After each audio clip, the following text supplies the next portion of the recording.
Shri Mahavishnu temple ఇది part 2 అండి. So part 1లో మనం ఇలా స్టెప్స్ దిగే వరకు చూసాము. సో ఇలా స్టెప్స్ దిగితే మనకి కింద కోనేరు అయితే ఉంటుంది, కొలను అనమాట, చిన్న కొలను.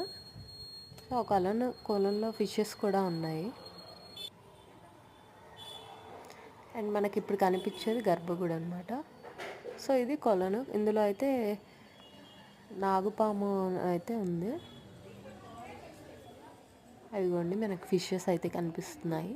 అంత నీట్గా అయితే లేదు, రీసెంట్గానే స్టాట్యూని ఓపెన్ చేయడం వల్ల అంత కొంచెం చెత్తగా అయితే ఉంది. మేము వెళ్ళి కొన్ని డేస్ అవుతుంది, సో ఇప్పుడు క్లీన్గానే ఉండుంటుంది. సో మనకి రైట్ సైడ్ కనిపించేదే గర్భగుడి అనమాట. లోపల కూడా స్వామివారు చాలా కలగా ఉన్నారు. ఇదైతే కృష్ణుడి బాల అవతారం అనమాట. డెఫినెట్గా మిస్ అవ్వకుండా చూడండి. సో టెంపుల్ లోపలంతా మనకి ఇలా అయితే డెకరేట్ చేసి ఉందన్నమాట. వీడియో కనుక మీకు నచ్చినట్టయితే like, share and subscribe. Thank you for watching. Bye.